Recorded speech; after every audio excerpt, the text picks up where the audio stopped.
There comes a point in every artist's life where they look back on a previous project and cringe to hell and back. It's now my time to look back on a project that, at the time, I was very proud of. But as I became a better artist, I just can't help but cringe at.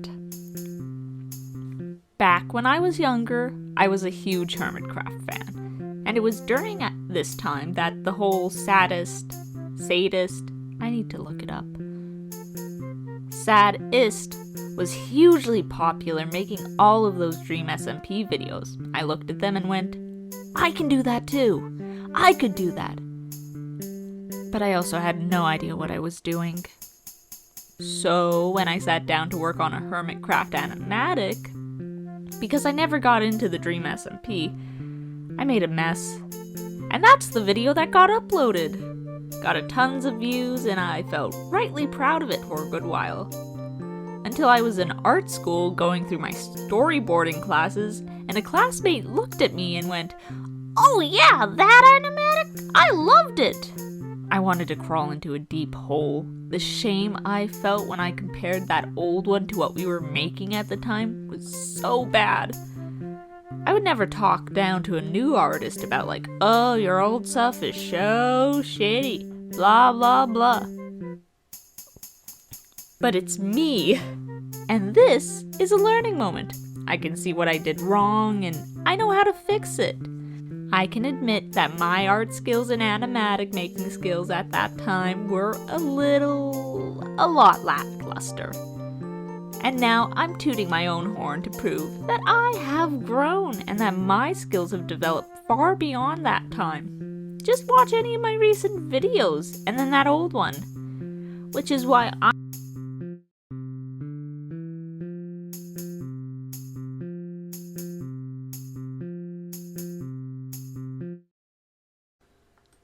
like I said earlier, Sadist was all the rage at this moment. Literally all the rage. The first couple animatics had come out, everyone was freaking out about them. Gonna be honest here, I felt jealous. I felt so incredibly jealous. Because there was another artist that was around the same age as I, same-ish access to programs, and all of that. And they made such good work. And here I was, not doing anything. I knew I could make an animatic. I had made several beforehand, but they were never as long as something like a full song animatic. So I sat down and I did it. I will admit, I wanted the attention. I wanted that wonderful dream of a YouTuber looking at my animatic, complimenting me, and showing me off to the friends and being like, wow! This kid is great! We should invite them onto the server. It was a total crackpipe dream. I looked at what I liked, and I liked Hermitcraft stuff, so I made an animatic based on the current Hermitcraft season arc, which was the mayoral race and the mycelium resistance.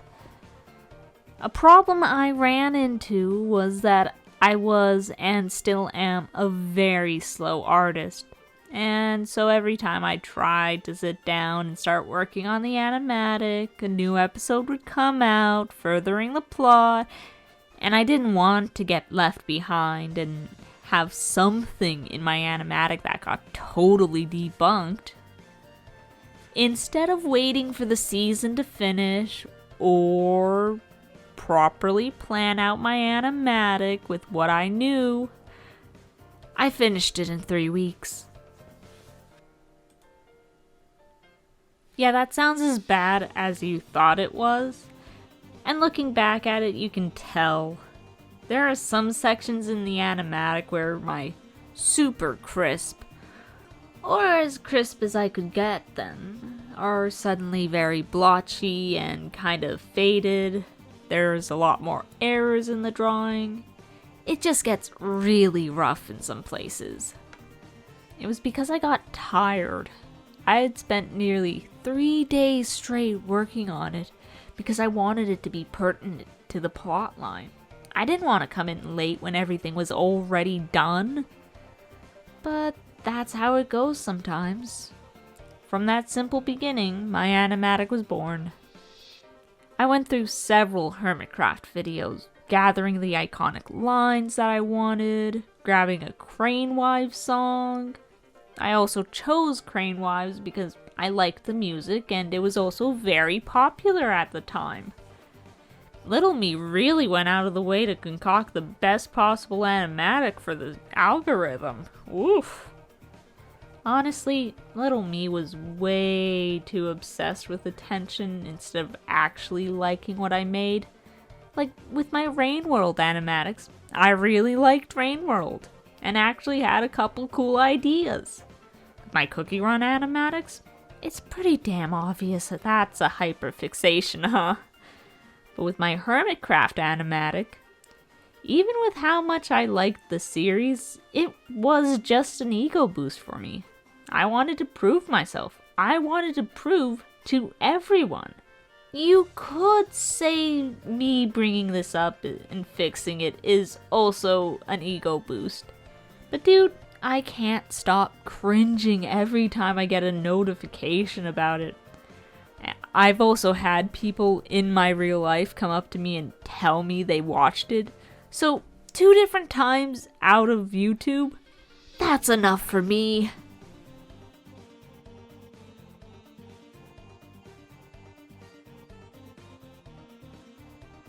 The way it got worse, besides 3 weeks of only working on it and barely any planning, and unbelievable expectations for the outcome. My software sucked. Sounds like a common excuse, but my software was actually bad. And yeah, you can say skill issue that I didn't know how to use it, but here I am, blaming my poor performance on my software. Oh, the software wasn't good enough for what I was trying to do. Yeah, you really can't blame everything on software and your brushes and that stuff, but I can blame it on this software. So I was using OpenToons, a fun open source animation software. It's free, and if you're a kid with no money who doesn't own anything, it's gonna be the best you can get.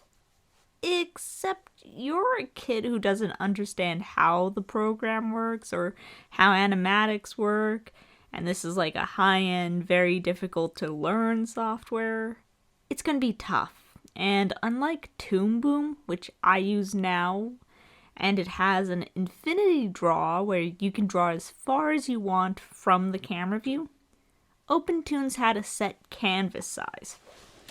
That was the same size as the camera, or if I wanted to do a big background, or do a big camera pan where it follows the background all the way down, like in the very first scene, I couldn't.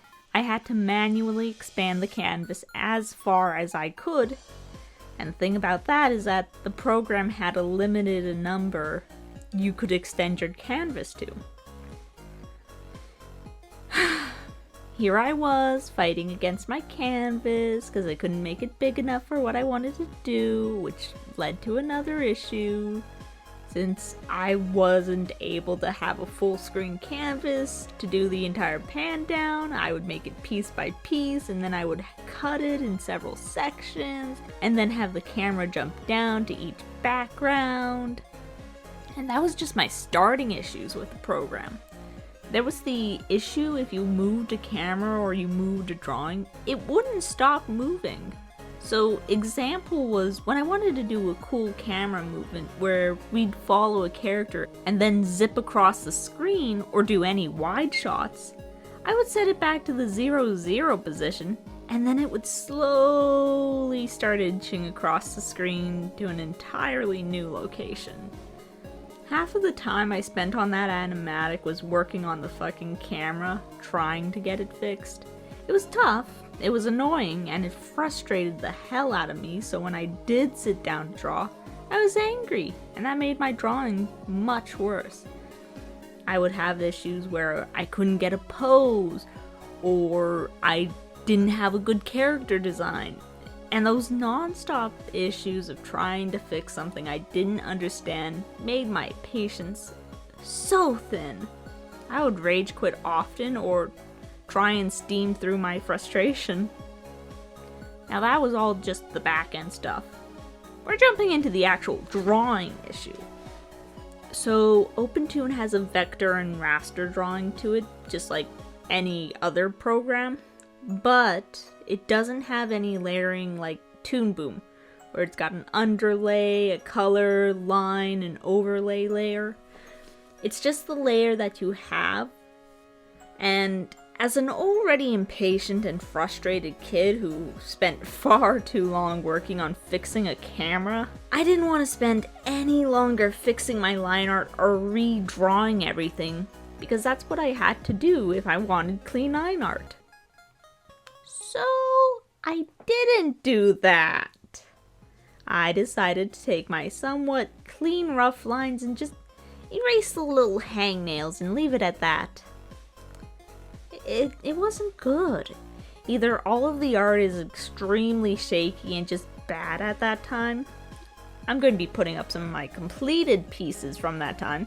I wasn't a bad artist. I sure as hell was still learning anatomy, but I wasn't a bad artist. But working in that program made it so hard to do an actual good job that all of my art turned out so bad, because returning to the thesis of the section, I was impatient, I was frustrated, and I was rushing to beat a deadline I set in my own head. So it was a lot of little compounding issues that led to my third major problem.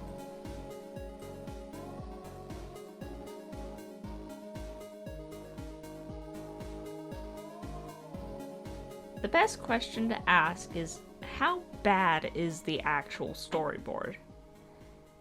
It is so bad that going to art school and learning how to make animation, I am left cringing every time I rewatch it.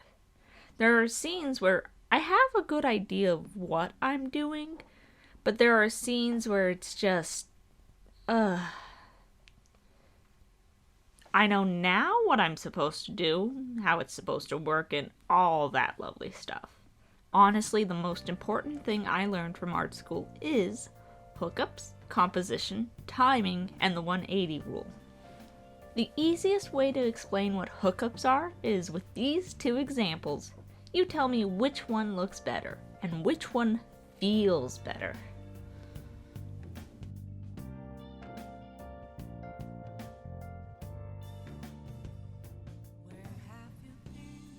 I don't know your answer, but the correct answer is A.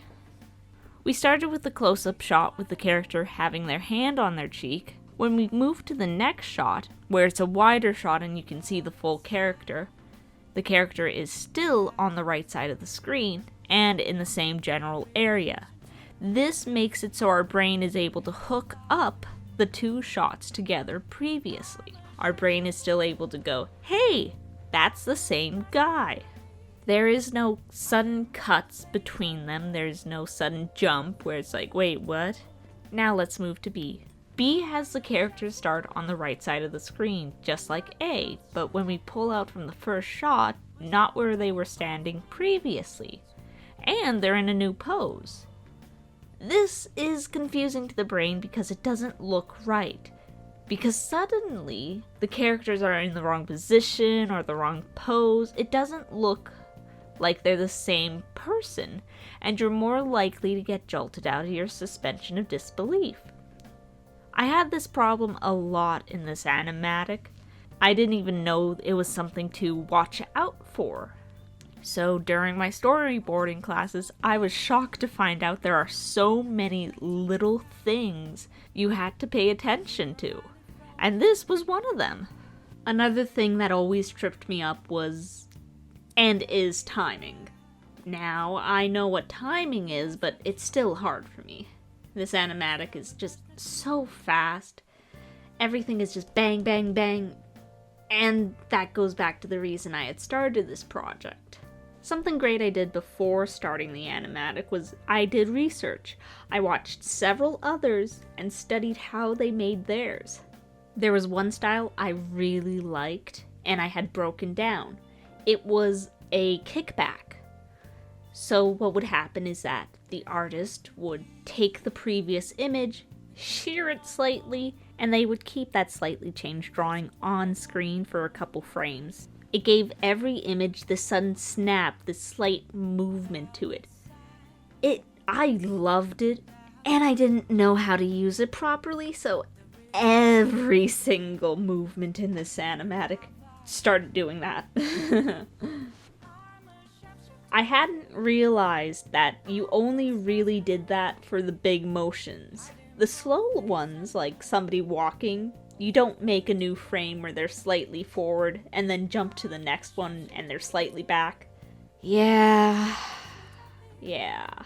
I didn't even pay attention to the composition.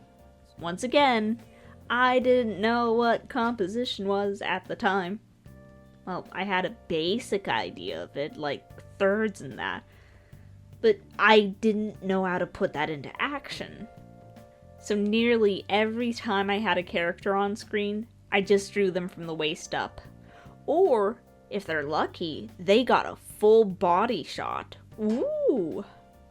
Let's go back to the timing issue, because it's not a tangent. Everything's connected. To make good timing, I was taught you have to count the frames in your head. If you're staring at somebody who's about to point at something, they're going to be pulling their arm up from the body and dragging their hand out, swinging it out towards the object. That's the motion. Don't forget to count how much wobble or follow through on the end, and that's how long the shot should be timed for. Timing out the earlier example scene, you have your character staring at an object for a good while. Give them a second long to stare at it, and then when they pull their arm up, it's going to be a quick snap, so bring it down to like 16 frames. The drawing where their hand is in front of their chest can rest there longer than the snapping up of their arm. Counting it as them settling as well, you may want to make the final drawing quick, but you have to remember people have to see it. Images that are popping up for 1/8 of a second, you're not going to have people's attention catch anything. So that was another one of my issues. I kept having things happen too fast. My animatic was more like an animation than an animatic. I would suddenly pause drawing and start animating, which was a bad idea. I wanted some fluid motions, and I wasn't realizing I should have probably gotten that section finished before I did that.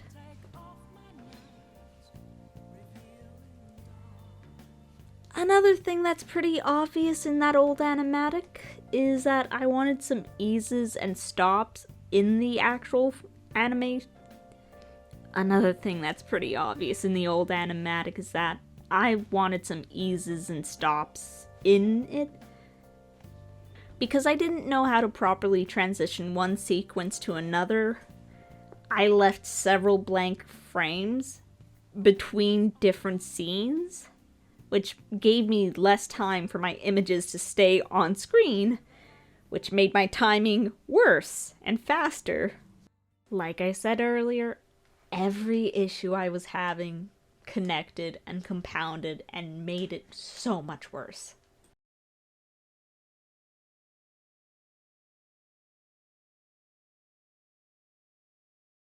That's just how it goes when you're young and inexperienced. My animatic was very, very bad technically.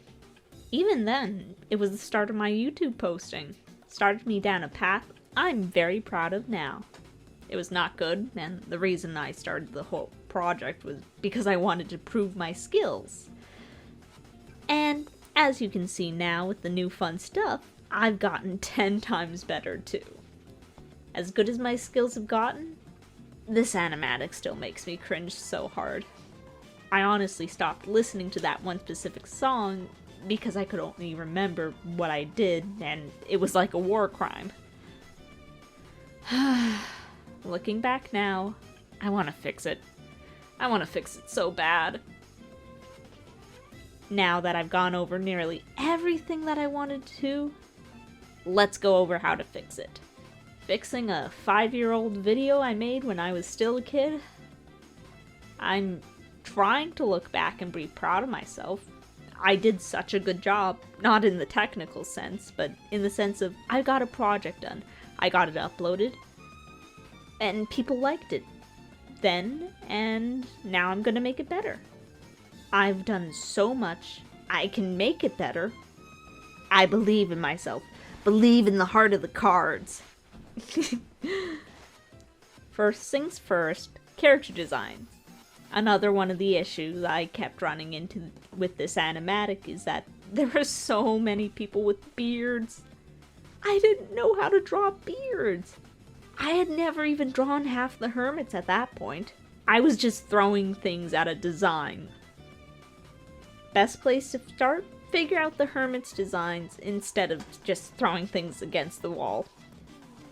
And that's easy. I only really need everyone from the mayoral race and everyone from the war. And for the people who I can't come up with any fun ideas, just check the fandom to see what's the most common interpretation of their Minecraft skins. There are so many resources to look into. Make sure you do research. I would tell that to myself in the past, especially with that cow. I did not know how to draw animals at all as a kid, so when I tried drawing that cow, I gave it front-facing eyes, and I kept doing editing and until it looked decent enough. I'm gonna do research on how to draw cows. Fucking cows. Now at the end of the day, here are the new designs. They're all in one lineup. Very fun, very professional. And our main characters, they get expression sheets because they're so special. Everybody else is more than just stick figures now in my new lineup. Once the characters are all complete, it's time to go over the scenes that need to be cut. Like this one with Exuma. I needed to fill the space because I didn't have enough drawings to hit the next scene, which would have been fixed if I had actually, timed it out properly. Haha. Another thing I did to make sure I had an idea of where I was in the space, I made several layouts of the shopping district and how I was going to depict it. What I can skimp and silhouette. If there's one thing I learned from art school, it was find shortcuts. Do your best to find shortcuts. A recent example is my kitchen fork animatic. I wanted to do a big crowd scene, but I didn't want to draw all those people with all of their own unique designs, especially if they were only going to be on screen for 10 seconds max. So, I used silhouettes as a way to distinct them from the background and the main character. You can do this with backgrounds too. Things that are up close are more detailed, and things that are further away are less detailed, to the point they'll be color blocks. With this scene of the crowd getting the ballots read out, to make the crowd larger and it seem more important, I'm going to throw in some silhouettes behind the main focus. It's little things like this that'll help bump up the animatic and the artistry. I may even redo some of my older stuff. It's fun redrawing and seeing how far you can go. And perhaps, by the time you see this video, I should already be halfway through the animatic and fixing it up. But like I said, when I'm working on a project, I'm a little slow, so hopefully it doesn't take like an entire year to get done.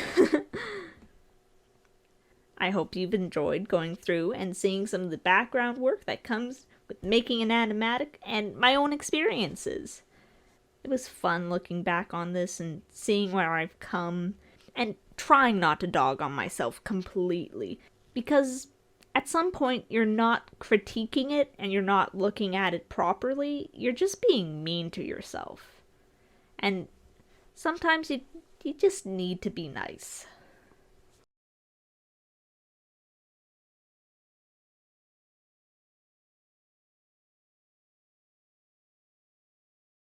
That should be about it. I hope you all enjoyed.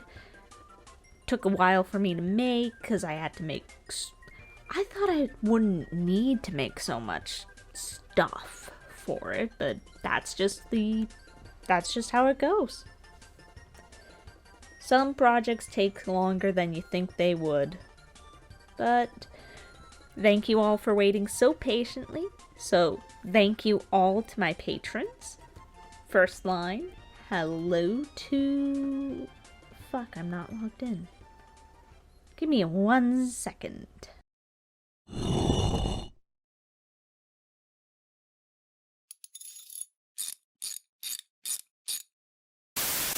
Okay, let's try this one more time.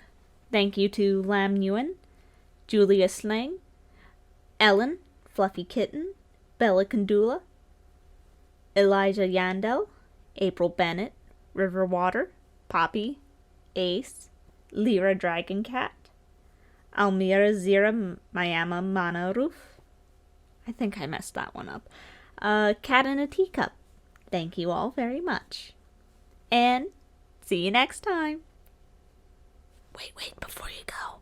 I've got a lot of stuff planned. And trust me, you'll want to stick around. Patrons get early access, but there's gonna be a lot of fun stuff.